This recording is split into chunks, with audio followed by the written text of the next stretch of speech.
아버지께로 데리고 돌아오지 아니하면 영영이 아버지께 죄짐을 지리이다 하였사오니 이제 주의 종으로 그 아이를 대신하여 머물러 있어 내 주의 종이 되게 하시고 그 아이는 그의 형제들과 함께 올려 보내소서. 그 아이가 나와 함께 가지 아니하면 내가 어찌 내 아버지에게로 올라갈 수 있으리까? 두렵건대 제가 내 아버지에게 미침을 보리이다. 아멘. 네, 오늘도 긴 말씀 함께 읽어주셔서 감사합니다. 오늘은 요셉의 마지막 시험이라는 제목으로 하나님의 말씀을 함께 나누겠습니다. 오늘 본문은 우리 지난 본문에 이어서 요셉이 베푼 잔치를 마치고 이제 형들은 아버지가 계신 가나안 땅으로 양식을 가지고 돌아가는 중에 생긴 사건입니다. 집으로 돌아가는 형제들의 마음, 여러분 형제들의 마음이 어떠했을까요? 한번 생각해 보십시오. 처음 애굽으로 내려올 때에 이들은 어떤 마음이었을까요? 아마도 이 베냐민을 데려가지 않으면 양식을 구할 수 없다라는 그런 마음이 있었잖아요. 근데 그때 아버지가 절대로 베냐민은 데려갈 수 없다. 그런데 우리가 베냐민을 보호해서 꼭 다시 안전하게 데려오겠습니다. 이런 마음으로 그렇게 내려오는 거예요. 그래서 어떤 의미에서는 두렵기도 하고 또 걱정하는 그런 마음으로 어쩌면 애굽에 내려왔을 것입니다. 그런데 여러분, 뜻밖에도 애굽의 총리가 이들을 어떻게 합니까? 환대합니다. 마음을 열고 잔치를 베풀어 줍니다. 그리고 무엇보다도 1년 동안 구금되어 있었던 시므온을 풀어주고, 그리고 아버지가 그렇게 걱정했던 베냐민에게도 아무 일이 일어나지 않았습니다. 염려했던 모든 일이 다 지나고 너무나 행복한 마음으로 아마 가나안 땅으로 그렇게 이제 출발하고 있었습니다. 그런데 여러분, 그들의 그 행복한 순간도 요셉의 마지막 은잔 시험으로 산산조각 나게 됩니다. 오늘 본문이 그런 내용이죠. 먼저 1절부터 3절을 다시 한번 보시면, 요셉이 그의 집 청지기에게 명하여 이르되 양식을 각자의 자루에 운반할 수 있을 만큼 채우고 각자의 돈을 그 자루에 넣고 또 내 잔 곧 은잔을 그 청년의 자루 아기에 넣고 그 양식값 돈도 함께 넣으라 하며, 그가 요셉의 명령대로 하고 아침이 밝을 때에 사람들과 그들의 나귀들을 보내니라. 요셉은 청지기에게 하나의 명령을 합니다. 이 명령이 이제 마지막 요셉의 시험이죠. 형제들의 자루에 곡식을 가득 채우고 가져왔던 돈도 그대로 넣게 하고, 그리고 중요한 것은 자신이 사용하는 은잔을 청년, 누굽니까? 자기의 친동생 베냐민의 자루에 넣으라고 그렇게 말하고 있습니다. 그리고 그 다음날 형제들이 떠날 때에 요셉은 청지기에게 은잔이 없어졌다고 하면서 형제들을 잡아오라 그렇게 명령하죠. 그게 4절 6절입니다. 4절 6절 보십시오. 그들이 성읍에서 나가 멀리 가기 전에 요셉이 청지기에게 이르되 일어나 그 사람들의 뒤를 따라가서 그들에게 이르기를 너희가 어찌하여 선을 악으로 갚느냐? 이것은 내 주인이 가지고 마시며 늘 점치는 데 쓰는 것이 아니냐? 너희가 이같이 하니 악하도다 하라. 청지기가 그들에게 따라가서 그대로 말하니, 요셉의 형제들 잔치를 잘 마치고 그리고 행복한 마음으로 이제 가나안을 향해서 가고 있는데 갑자기 예기치 않은 일이 그들에게 벌어졌습니다. 행복했던 그 귀향길이 하루아침에 무너지게 됩니다. 형제들이 청지기에게 지금 이 벌어지는 이런 상황 가운데서 우리는 결코 그런 일을 하지 않았다 그렇게 부인하죠.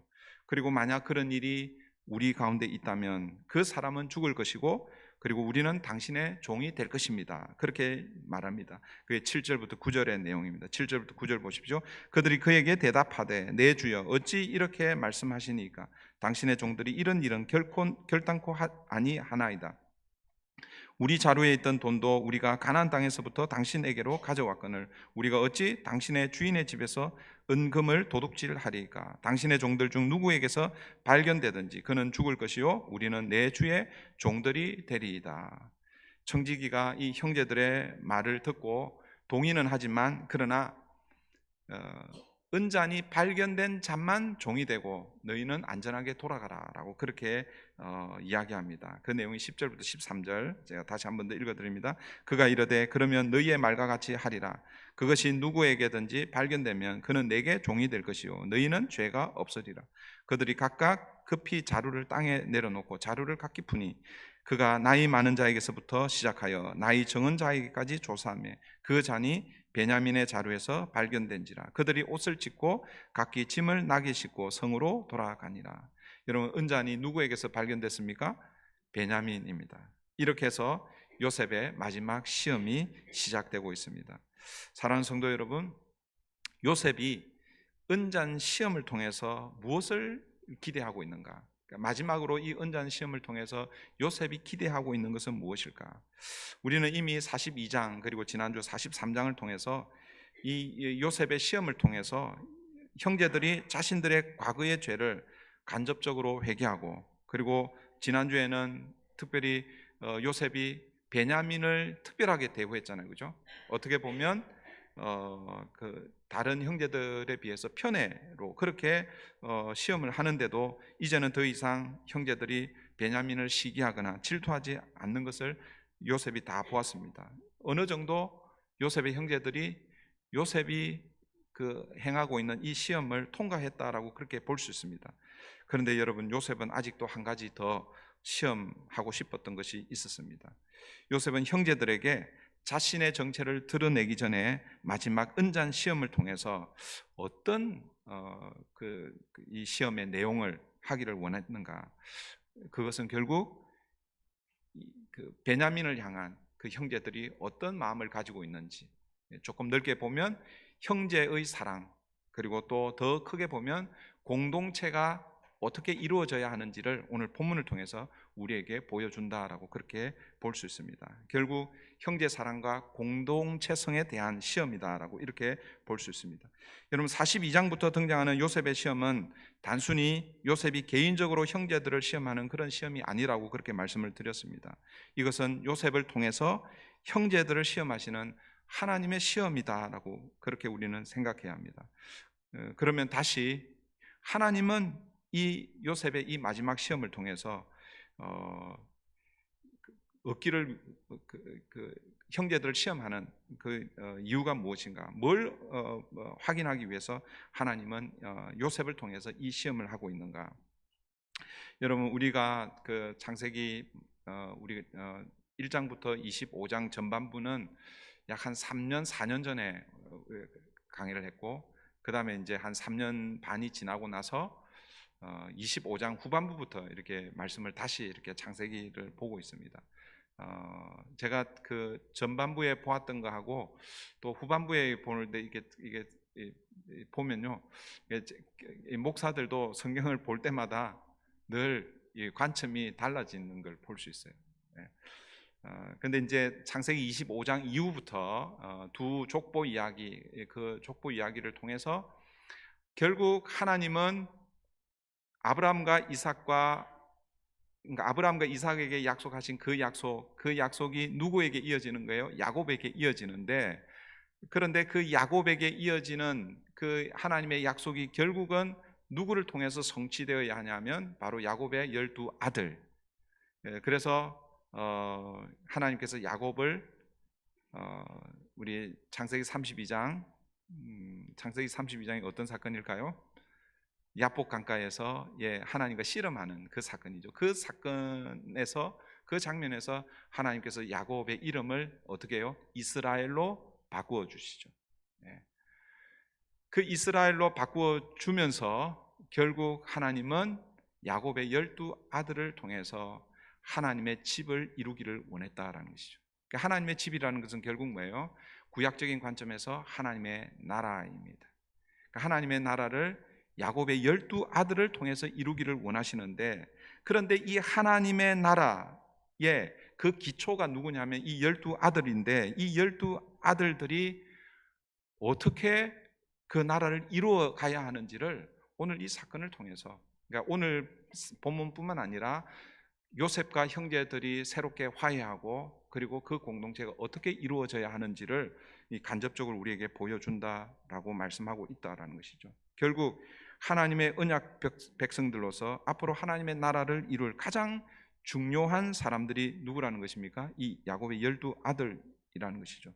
그러므로 하나님의 언약 백성들로서 공동체의 하나됨과 연합, 일치됨이 이들 가운데 있는지 없는지, 그것을 은잔 시험을 통해서 하나님은 확인하고 싶었던 것입니다. 사랑하는 성도 여러분, 왜 이 은잔 시험이 이 공동체성에 대한 시험인가? 그것은 요셉과 형제들의 대화를 통해서 우리가 알 수 있습니다. 여러분 14절부터 이제 16절, 17절까지가 요셉과 형제들의 대화입니다. 먼저 14절, 15절 보십시오. 유다와 그의 형제들이 요셉의 집에 이르니 요셉이 아직 그곳에 있는지라 그의 앞에서 땅에 엎드리니 요셉이 그들에게 이르되 너희가 어찌하여 이런 일을 행하였느냐? 나 같은 사람이 점을 잘 치는 줄을 너희는 알지 못하였느냐? 요셉이 형제들에게 먼저 묻습니다. 너희들이 왜 내 은잔, 이 은잔을 훔쳐갔느냐라는 거죠. 쉽게 얘기하면. 그러면서 뭐라고 얘기합니까? 나 같은 사람이 이 은잔을 가지고 점치는 거 몰랐느냐라고 이렇게 묻고 있습니다. 여러분 이 말씀을 보면 이런 생각을 할 수 있습니다. 요셉이 이 은잔을 가지고 점을 쳤나? 이렇게 생각할 수 있습니다. 여러분 물론 뭐 그렇게 생각할 수 있겠지만 이 당시에 여러분 점치는 사람들이 은잔이나 아니면 아주 중요하게 여기는 그 그릇에 물을 담아 놓고 그 그릇에 뭐 예를 들어서 막 이렇게 기도하고 이러면서 그 물의 흐름을 가지고 점을 치고 했다고 그렇게 이제 알려져 있습니다. 그런데 요셉이 그런 그 상황은 그 당시 사람들은 사실은 뭐 아주 그 유명한 사람이나 아니면은 뭐 예를 들어서 미래를 예언하는 이런 사람들은 그렇게 점을 치는 그 사실을 이미 알고 있습니다. 그래서 지금 요셉이 형제들에게 내가 사실은 그런 사람이다라고 이렇게 얘기하는데 실제 요셉이 그 은잔을 가지고 점을 쳤다라고 이렇게 이야기하는 게 아닙니다. 왜 그러면 요셉이 이렇게 이야기하느냐? 요셉이 지금 강조하는 것은 은잔이 얼마나 중요한지 너희들 모르느냐 이 얘기입니다. 그걸 다르게 표현하면 왜 이 내가 그렇게 중요하게 여기는 이 은잔을 훔쳐갔느냐라는 것이죠. 뭘 따지기 위해서입니까? 이 은잔을 훔쳐간 사람은 반드시 대가를 치러야 한다. 결코 그냥 넘어가지 않을 것이다. 그런 의미를 전달하기 위해서 내가 이 은잔을 소중히 여기고 이 은잔을 가지고 점치는 줄 너희들은 알지 못했느냐라고 이렇게 말하고 있는 것입니다. 그렇게 요셉이 이야기하자 유다가 형제를 대표해서 지금 말하고 있죠. 16절 보십시오. 16절 유다가 말하되 우리가 내 주께 무슨 말을 하오리까? 무슨 설명을 하오리까? 우리가 어떻게 우리의 정직함을 나타내리까? 하나님이 종들의 죄악을 찾아내셨으니 우리와 이 잔이 발견된 자가 다 내 주의 노예가 되겠나이다. 유다가 형제들을 대표해서 이렇게 얘기합니다. 하나님이 종들의 죄를 찾아내셨다라고 이렇게 말하고 있습니다. 여러분 이 말이 어떤 의미일까요? 물론 앞에서는 우리는 절대 그런 일을 하지 않았습니다. 그런데 하나님이 우리의 종들의 죄를 찾아내셨으니 우리는 뭐예요? 그 죄에 대해서 달게 받겠습니다라는 그런 의미죠. 그런데 여러분 그 죄를 누가 받겠다는 거예요? 그 은잔이 발견된 사람만 받는 것이 아니라 우리가 다 뭐예요? 받겠다라는 거예요. 그러니까 자신들이 다 당신의 종이 되겠다라고 그렇게 말하고 있습니다. 그럴 때 요셉의 대답이 17절입니다. 17절 보십시오. 요셉이 이르되 내가 결코 그리하지 아니하리라. 잔이 그 손에서 발견된 자만 내 종이 되고 너희는 평안히 너희 아버지께로 도로 올라갈 것이니라. 여러분 요셉은 의도적으로 형들과 그리고 베냐민, 잔이 발견된 이 베냐민을 이렇게 구분을 시키고 있죠. 나누고 있습니다. 다르게 표현하면 형들의 목숨과 베냐민의 목숨을 구분하여 형들이 하나를 선택할 수 있도록 그렇게 지금 하고 있습니다. 그래서 요셉이 보기를 원하는 것은 지금 이런 상황에서 형제들이 어떤 선택을 할 것인지 이걸 요셉이 보려고 한 것이죠. 이것이 바로 요셉이 은잔을 통한 그 형제들을 시험하는 마지막 시험의 본질이라고 할 수 있습니다. 여러분 이 요셉의 의도적인 시험 앞에 그러면 형제들이 어떻게 반응하고 있는가? 여러분 처음에 요셉의 은잔이 베냐민의 자루에서 발견되자 형들이 어떤 반응을 하고 있는가? 앞에 12절 13절 한번 보십시오. 12절 13절 그가 나이 많은 자에게서부터 시작하여 여기서는 그 청지기가 이제 조사하는 것이죠. 청지기가 나이 많은 자에게서부터 시작하여 나이 적은 자에까지 조사하며 그 잔이 베냐민의 자루에서 발견된지라. 그들이 옷을 찢고 이 그들은 누굽니까? 형제들이죠. 형제들이 옷을 찢고 각기 짐을 나게 싣고 성으로 돌아가니라. 원래는 은잔이 발견된 자만 데려가면 되는데 지금 은잔이 베냐민에게서 발견이 됐습니다. 그러니까 형제들이 어떻게 합니까? 자기들의 옷을 찢고 다 같이 뭐예요? 베냐민과 함께 애굽으로 다시 가고 있습니다. 여러분, 이게 바로 요셉이 보고 싶어 했던 장면일 것입니다. 요셉의 형들이 베냐민을 비난하거나 탓하거나 그런 모습이 아니라 베냐민과 함께 소위 말해서 운명을 같이 하려고 하는 이 모습을 어쩌면 요셉이 보고 싶어 했을 것입니다. 형제들이 함께 베냐민과 죄를 받으려고 하고 있습니다. 여러분, 이것은 형제들의 그 앞에서 42장, 43장에서 이미 형제들의 변화된 모습을 보았는데 이제는 완전히 뭐예요? 형제들의 변화된 모습을 지금 보여주고 있다라는 것이죠. 사랑하는 성도 여러분, 이 요셉의 형제들은요, 이런 상황에서 자신들을 얼마든지 합리화할 수 있는 그런 상황입니다. 무슨 말입니까? 만약 지금 현재 이 양식을 아버지가 계신 가나안 땅으로 가져가지 않으면 식구들이 어떻게 됩니까? 다 굶어 죽게 되잖아요, 그죠? 그 베냐민 때문에, 베냐민 이 한 사람 때문에 식구들이 다 굶어 죽을 수는 없는 거예요. 그러니까 뭐 자기들끼리 의논할 수 있을 겁니다. 야, 우리 베냐민만 그냥 남겨두고 먼저 식량을 가져가고 그 다음에 다시 내려오자. 아니면 베냐민하고 한두 명 더 이렇게 남겨두고 그렇게 하자. 뭐 이렇게 할 수 있었을 것입니다. 그런데 여러분, 형들은 그렇게 하지 않고 모두가 다 뭐예요? 애굽으로 내려와서 우리 모두가 다 당신의 종이 되겠다라고 이렇게 고백하고 있는 것입니다. 마침내 여러분, 배다른 형제들이 하나가 되고 있는 거예요. 요셉의 형제들이 엄마가 몇 명이에요? 4명이잖아요. 4명. 4명의 엄마로 구성된 형제들입니다. 여러분, 요셉이 보고 싶었던 장면이 바로 이 장면 아니었을까요? 하나님이 요셉의 마지막 은잔 시험을 통해서 기대했던 것이 바로 이 장면일 것입니다.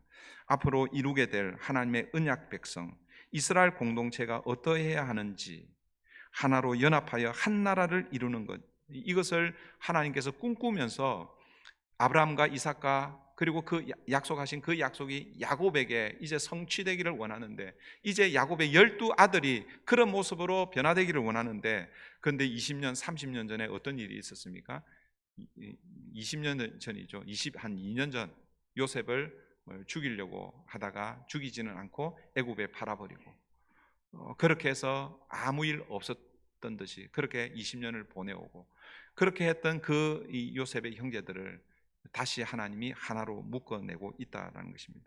사랑하는 성도 여러분, 이것이 바로 공동체가 가지고 있는 추구해야 하는 공동체성의 모습입니다. 여러분, 공동체성의 핵심은, 공동체라는 것은, 그 공동체의 가장 중요한 것은 무엇겠습니까? 공동체의 하나됨이죠. 네. 여러분, 사도 바울이 고린도 전서에서 고린도 교회에 편지를 쓰면서 가장 안타깝게 여긴 것이 무엇일까요? 고린도 교회 안에 있었던 파벌 문제입니다. 크게 한 고린도 교회 안에 파벌이 형성돼서 나누어져서 그렇게 교회를 이루고 있었습니다. 그게 뭐예요? 아볼로파, 바울파, 그리스도파, 게바파. 그 외에도 아마 또 있었을 거예요. 그러나 가장 대표적인 파가 고린도 교회에 있었던 거예요. 여러분, 그렇게 지적하고 나서 3장에 가면 아주 신랄하게 그렇게 지적을 하죠. 너희는 너희가 하나님의 성전인 것과 하나님의 성령이 너희 안에 계신 것을 알지 못하느냐. 하나님의 성전을 더럽히면 하나님께서 반드시 심판하실 것이다 라고 이렇게 말씀하고 있습니다. 여기서 하나님의 성전을 더럽힌다라는 것은 결국 눈에 보이는 건물 성전을 얘기하는 게 아닙니다. 여러분, 제가 여러분 말씀, 물론 제가 그 소모임에서 성경 공부나 이런 데서 제가 얘기를 했지만, 오늘 우리가 보는 이 교회 건물 형태의 이 교회는요, 2세기부터 건물 형태로 교회가 시작이 되었습니다. 그러니까 2세기 이전까지는, 그러니까 성경에 나타나는 교회, 성경에 어떤 교회가 나타납니까? 신약에 가장 대표적인 교회가 예루살렘 교회, 그 다음에 안디옥 교회, 그 다음에 고린도 교회, 에베소 교회, 그 다음에 소아시아 7교회, 빌립보 교회, 여러 교회가 등장하잖아요, 그죠? 그런데 그 교회들이 2세기 이전까지는 우리가 생각하는 이런 건물 교회 형태로 그렇게 이루어지지 않았습니다. 그 지역의 사람들이 어느 큰 집 가정에 모여서 하나님의 이름으로, 주님의 이름으로 모여서 교회를 이루고 있었습니다. 그래서 고린도 교회를 향해서 너희가 라고 할 때 그때 그 건물을 바라보면서 너희가 이렇게 한 게 아니에요. 뭘 바라보면서 얘기한 거예요? 고린도 교회 공동체, 그 사람들을 가리켜서 너희가 하나님의 성전인 것과 이렇게 얘기한 거예요. 그런데 너희가 하나님의 성전을 더럽히면, 이 말은 어떤 의미겠습니까? 하나님의 교회는 성령 안에서 하나됨을 힘써 지켜내는 것이 하나님 나라, 하나님의 교회의 가장 본질적인 그런 특징인데, 그 안에 뭐예요? 아볼로파, 바울파, 그 다음에 또 뭐예요? 그리스도파, 바울파.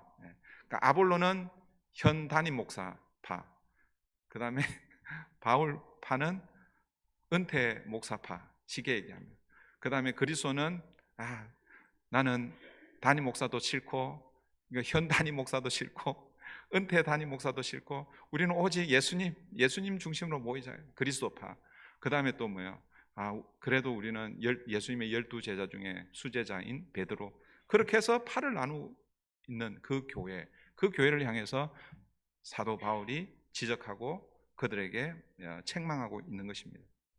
다시요, 하나님의 교회는, 이 하나님의 교회의 공동체성의 가장 핵심은 하나됨과 연합입니다. 그런데 여러분, 이제 하나님의 나라, 구약적인 관점에서 하나님의 나라를 누구를 통해서 시작하겠다고요? 야곱의 12아들을 통해서 시작하기를 원하시는 거예요.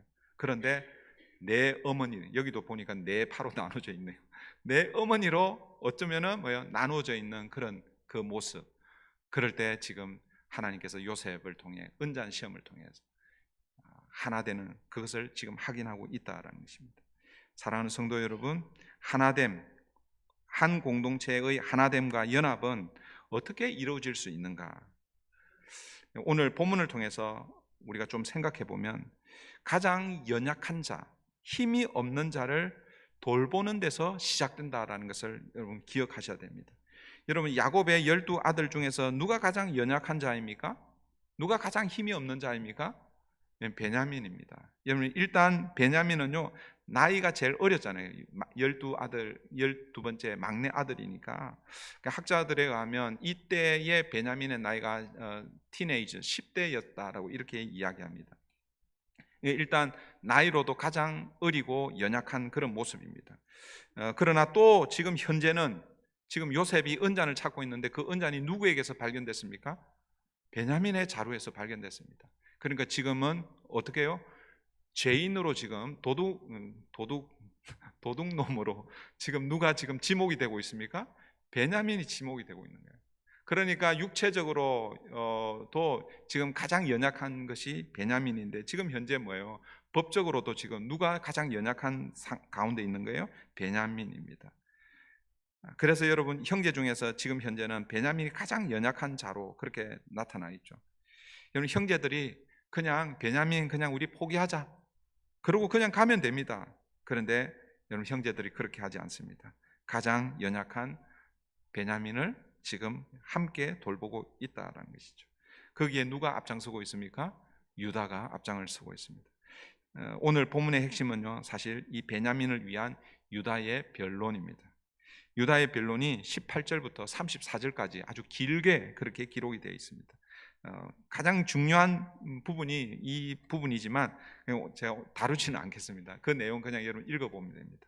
18절을 먼저 한번 보십시오. 18절, 유다가 그에게 가까이 가서, 그러니까 17절, 요셉이 우리가 다, 그러니까 이 유다가 그 형제들이 우리가 다 당신의 종이 되겠습니다라고 그렇게 얘기했을 때 요셉이 뭐라고 얘기합니까? 아니다.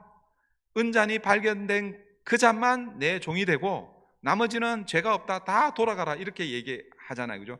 그 말을 한 그 다음에 지금 유다가 지금 요셉에게 말을 하고 있습니다. 18절 다시 보십시오. 유다가 그에게 가까이 가서 이르되 내 주여 원하건대 당신의 종에게 내 주의 귀에 한 말씀을 아뢰게 하소서. 주의 종에게 노하지 마소서. 주는 바로와 같으심입니다. 지금 은잔이 발견된 그 잔만 나의 종이 되고 나머지는 다 올라가라 라고 이렇게 했을 때 아닙니다. 한 말씀만 들어주십시오 라고 이렇게 얘기하면서 여러분 한 말씀만 한 게 아니라 아주 길게 유다의 변론이 이어지고 있습니다. 여러분 유다의 변론의 핵심은 뭐겠습니까? 베냐민은 절대 안 된다라는 거죠. 베냐민만은 절대 여기 남아서 종으로 있으면 안 됩니다. 그게 아주 길게 34절까지 이어지는 내용입니다. 왜냐하면 왜 그런가? 베냐민은 아버지에게는 특별한 자식입니다. 가장 귀중한 아들입니다. 베냐민은 아버지가 노년에 얻은 아들이고 그리고 가장 사랑했던 아내에게서 얻은 아들인데 그 아들이 둘이 있었는데 하나는 없어졌고 하나 남은 이 아들인데 그런데 이 아들은 아버지의 생명과 연결이 되어 있습니다. 그래서 이 아들이 없어지면 아버지도 없어질 겁니다. 아버지도 죽을 것입니다. 그러니까 베냐민만은 절대 안 됩니다. 그래서 유다가 어떤 제안을 합니까? 베냐민 대신 자기가 당신의 종이 되겠습니다. 그리고 다른 형제들과 베냐민을 함께 올려 보내십시오. 그렇게 마지막 제안을 하고 있죠. 그 내용이 33절, 34절입니다. 이제 주의 종으로 그 아이를 대신하여 머물러 있어 내 주의 종이 되게 하시고 그 아이는 그의 형제들과 함께 올려 보내소서. 그 아이가 나와 함께 가지 아니하면 내가 어찌 내 아버지에게로 올라갈 수 있으리까? 두렵건대 제 해가 내 아버지에게 미침을 보리이다. 이것이 유다의 마지막 변론입니다. 사랑하는 성도 여러분, 공동체가 하나 되는 원리는 뭐 여러 가지 다양하게 있겠지만 가장 기본적인 것은 가장 연약한 자를 돌보는 데서 시작되는데 그 가장 연약한 자를 돌본다는 것이 결국 뭐겠습니까? 그 연약한 자를 위해서 내가 희생하는 것입니다. 자기를 희생하는 것에서부터 시작이 된다라는 것입니다. 오늘 본문에서 유다가 자신을 희생하고 가장 연약한 베냐민을 돌아볼 때 하나님께서 요셉과 형제들의 관계를 회복시키시고 그리고 뿐만 아니라 그들을 통해서 이스라엘을 시작하시고 하나님의 구원의 역사, 하나님의 구속사를 이스라엘 민족을 통해서 이어가시는 거예요. 물론 그 이스라엘 민족이 또 이제 시대마다 하나님 앞에 불순종하고 그래서 하나님 심판하시고 그래서 결국에는 마지막에는 하나님 심판에서 다시 새롭게 시작하시지만 그러나 어쨌든 그렇게 해서 뭐예요? 하나님께서 아브라함과 이삭에게 약속하신 그 약속이 야곱의 12 아들을 통해서 이루어지고 있다라는 것입니다. 사랑하는 성도 여러분, 이제 말씀을 맺습니다. 지난주에도 말씀을 드렸지만 여러분 이 요셉의 이야기 그리고 요셉의 형제들의 이야기는 단순히 그들 개인적인 이야기가 아닙니다. 이들을 통해서 하나님은 하나님의 나라를 어떻게 이루어 가실지, 하나님의 구속 사역을 어떻게 이루어 가실지를 보여주고 있는 것입니다. 여러분 오늘 본문에서 유다가 뭐라고 얘기합니까? 베냐민을 대신하여 내가 종이 되겠다라고 이렇게 말하고 있죠. 이 대신이라는 게 이게 그 담보물이 되는 것이고 이게 예수 그리스도의 대속의 의미입니다. 제가 우리 창세기 강해하면서 제가 그런 말씀을 드린 적이 있습니다. 여러분 야곱의 아들 그러니까 야곱이 이삭의 장자권을 이어받잖아요, 그죠? 그런데 야곱이 원래는 장자가 아니잖아요. 에서가 장자잖아요. 그런데 야곱이 장자권을 이어받았습니다. 그런데 이 야곱의 장자권을 누가 이어받습니까? 원래는 르우벤이 이어받아야 되는데 르우벤이 이어받지를 않아요. 못해요. 그게 창세기 29장인가요? 그때 그 사건 여러분들이 이미 다 알고 있습니다. 그 디나 사건 이후에 31장인가요? 31장인 것 같은데 그런데 그 야곱의 장자권을 누가 이어받냐면 누가 이어받습니까? 요셉이 이어받아요. 요셉이. 그래서 뭐예요? 나중에 가나안 땅을 정복할 때 각 지파별로 한 지파씩 그 땅을 분배받는데 요셉은 두 지파 몫을 땅을 유업을 받잖아요, 그죠? 그래서 므낫세와 에브라임 지파로 그렇게 이어받습니다. 그런데 여러분 이 성경을 여러분 읽어가면 요셉 지파가 장자권을 이어받았는데 그런데 실제로는 그 장자의 그 역할을 누가 하느냐 하면 누가 할까요? 유다가 하고 있습니다. 유다가. 저는 그때도 제가 그런 설명을 드렸는데 저는 아직도 이게 잘 이해가 잘 안 돼요. 제가 이제 나중에 다시 이게 이해가 되면 그때 말씀을 드리도록 하겠습니다. 근데 어쨌든 오늘 본문 이전까지는 요셉이 메시아의 그 모형으로 계속해서 등장했습니다. 그런데 오늘 본문에서 그 메시아의 모형을 누가 대체하느냐 하면 유다가 하고 있는 거예요. 유다가 누구를 구원하기 위해서? 베냐민을 구원하기 위해서. 그래서 요셉에게 이렇게 얘기합니다. 내가 베냐민을 대신해서 여기에 남아 당신의 종이 되겠습니다. 여러분, 이것은 결국 앞으로 예수 그리스도께서 이 땅에 오셔서 우리가 받아야 할 하나님의 그 모든 저주를 예수님께서 대신 받으시는 거예요. 우리가 받아야 할 그 저주, 그 죄의 대가를 예수님께서 대신 받으셔서 죽으심으로 뭐가 시작이 되는 거예요? 새로운 이스라엘, 바로 교회가 시작되는 것이죠. 사랑하는 성도 여러분, 하나님의 나라는 이렇게 시작되는 것입니다. 하나님의 나라는 희생하는 자들을 통해서 세워진다라는 것을 여러분 기억하셔야 됩니다. 구약에서의 하나님의 나라는 이스라엘이 대변했습니다. 그러면 신약에서는 무엇이 하나님 나라를 대변할까요? 바로 교회가 하나님 나라를 대변하는 것이죠. 그런 의미에서 이 교회는요, 하나님 나라의 모형입니다. 하나님의 나라를 보여주는 곳이라는 것이죠. 그래서 이 교회는 어떻게 시작되었습니까? 바로 예수 그리스도의 십자가 희생으로 시작되는 것이죠. 이스라엘이 한 공동체로 다시 세워질 수 있었던 것은 유다의 희생으로 그렇게 시작이 된 것이죠. 물론 그 전에는 누구의 희생? 요셉의 희생이죠. 그래서 요셉과 이 유다는 어떻게 보면 하나님께서 야곱의 12아들을 통해서 시작하게 될 그 하나님의 나라의 모형에 아주 중요한 역할을 한 사람들이 요셉이고 유다입니다. 그래서 어떤 의미에서는 이 두 사람이 다 야곱의 장자로서 그런 역할을 부여받았는지 모르겠어요. 근데 왜 요셉이면 요셉, 유다면 유다, 이 한 사람으로만 몰고 가지 않고 왜 두 사람을 이렇게 몰고 가는지 그 이유는 잘 몰라요. 이유는 잘 모르지만 다시 오늘 말씀에서는 그 예수님의 역할을 누가 하고 있다고요? 유다가 하고 있다라는 것입니다. 그 유다의 희생으로 이스라엘 나라가 시작이 되는 것이죠. 다르게 표현하면 이제 예수 그리스도의 그 십자가 희생으로 새로운 이스라엘 하나님 나라가 시작된다라는 것입니다. 그렇다면 오늘 이 땅에 존재하는 이 교회는 그러면 어떻게 유지되어야 할까요? 예수 그리스도 십자가 희생으로 교회가 시작되었다면 이제 이 땅에 있는 이 교회는 그러면 어떻게 계속해서 유지되고 성장하고 계속해서 하나님의 뜻을 이루어 가야 할까요? 어떻게 해야 될까요? 바로 예수 그리스도 십자가 희생 위에 이제는 뭐요?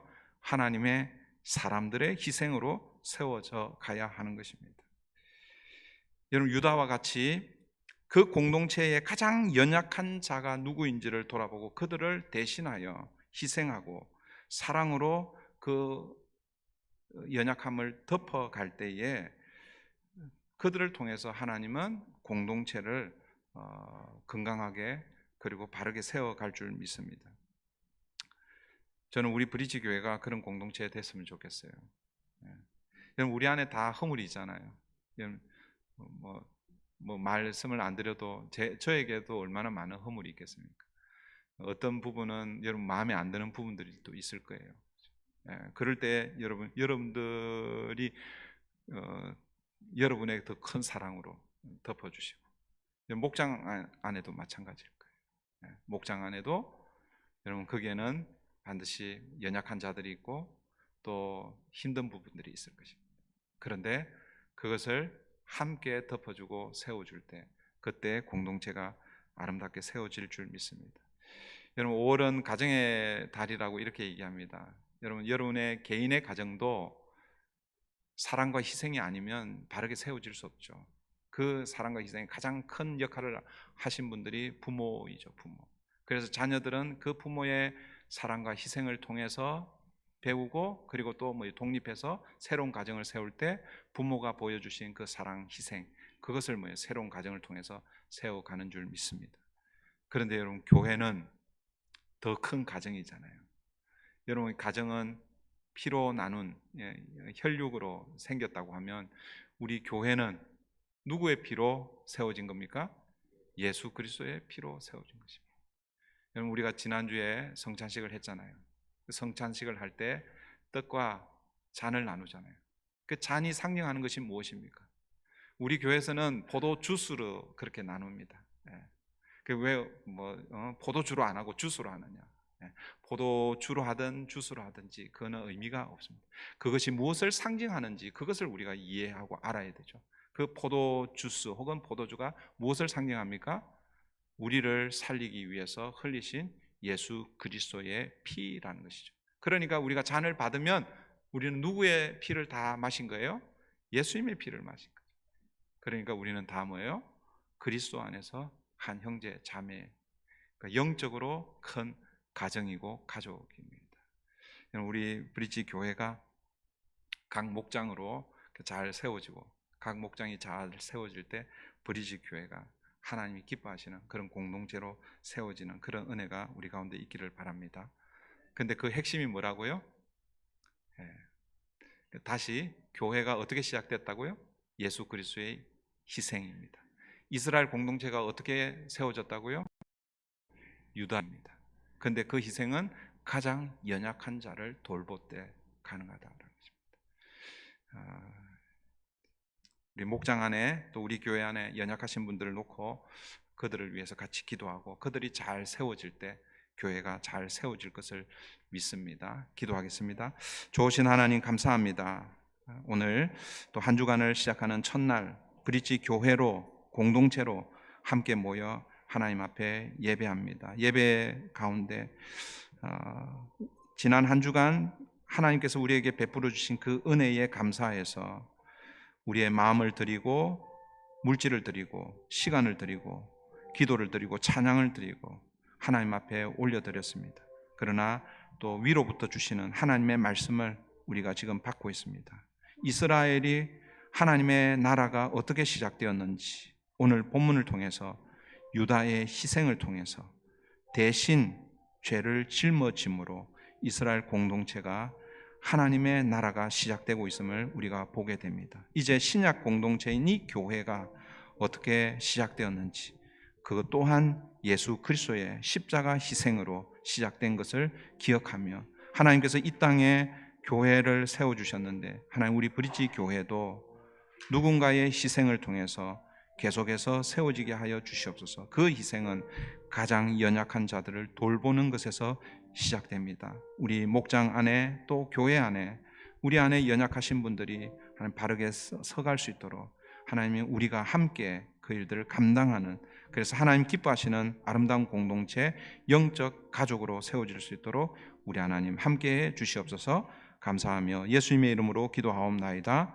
아멘. 네, 오늘은 우리 봉헌하기 전에 먼저 우리 찬양 특송하는 시간 갖도록 하겠습니다. 우리 김예지 학생 이제 그 올해 5월 달에 이제 졸업하면 이제 학생